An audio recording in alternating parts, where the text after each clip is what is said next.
Whispers in the pines. The summer air was thick with the scent of pine as 17-year-old Anna made her way up the familiar trail in the woods behind her house. Her friends had dared her to go deeper into the forest than any of them had before.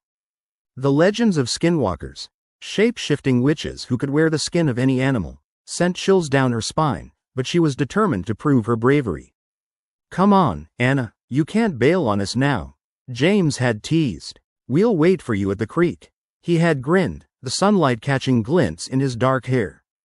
The others, Mia, Brian, and Carlos, cheered her on, equipped with flashlights and bravado. Their laughter echoed in the trees but faded as she ventured farther from the trail, drawn by an inexplicable pull in the wind. The sun dipped low, casting long shadows that twisted and writhed with the dying light. Anna felt it in her bones. There was something watching, something just out of sight. The woods grew quiet, not even a breeze to rustle the branches. She pressed on, her heart racing. Minutes turned to hours. Anna wandered until the trees grew denser, their towering forms looming over her like silent sentinels. Panic began to nestle in her chest.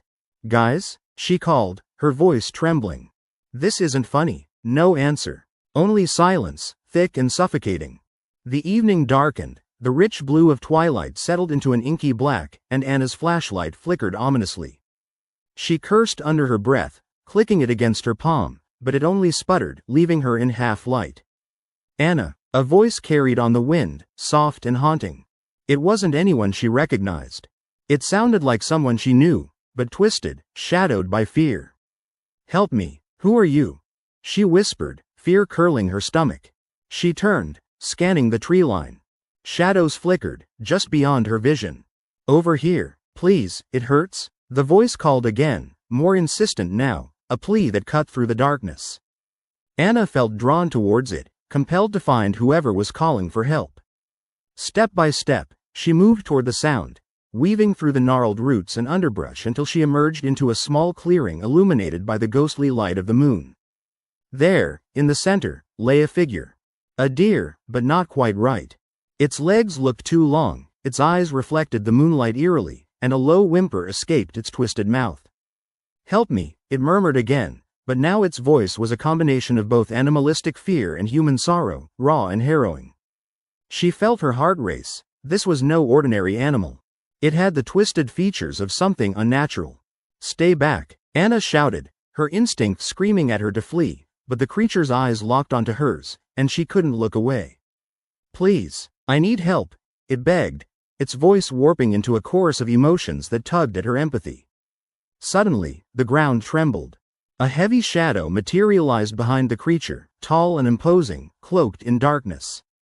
It shifted, morphing with dreadful ease, and as it took form, Anna understood. It was a man, tall and gaunt, skin stretched tightly over bones that protruded oddly. An unsettling grin spread across his face, features twisting grotesquely. "Such a brave little girl," he rasped, voice dripping with mockery. "Do you want to help him?" His gaze flicked to the deer, the creature now leering with a sly smile that should never have belonged to an animal. Anna felt the breath hitch in her throat, panic bubbling beneath the surface. "No, get away from him." She stepped back, a sensibility anchoring her despite her fight or flight instincts screaming at her to run. The figure chuckled, and in that moment, she saw the truth. The man was no protector. He was the very thing the legends warned about, a skinwalker. "Help me," the deer cried again, thrashing weakly. The skinwalker's face contorted with glee. "You only need to touch his skin, dear," he hissed, leaning closer. With a flash of lucidity, Anna forced herself to turn away, shaking her head vehemently. "No." She backed away, heart pounding, and then turned to dash through the trees. Branches snagged at her clothes, but she pressed on, driven by fear. Behind her came a low, mocking laughter, echoing through the shadows. "Run, little girl, but you can't escape me." She burst through the tree line and into the moonlit open field, her friends standing there, wide-eyed and breathing heavily. They rushed to her, concern etched on every face. "Anna, where have you been? We thought." Brian's voice faded, noticing her expression. "What happened, Skinwalker?" "In the woods," she gasped, trembling. The group fell silent, exchanging glances, the weight of the fear settling over them like a shroud. "Let's get out of here," Mia whispered, her voice trembling. Together, they turned back toward the trail, but as they did, a screech rang out from the trees, an anguished wail reminiscent of 1,000 voices in agony. Anna glanced back, the flickers of movement in the shadows beckoning to her again, the whispers taking root in her mind. She didn't look away again, unwilling to let the night consume her. They ran, hearts thudding in tandem with the haunting echo of lost souls that chased them through the dark, the terrifying legend of the Skinwalker clawing at their heels, reminding them that some stories live on, and some things may never let you go.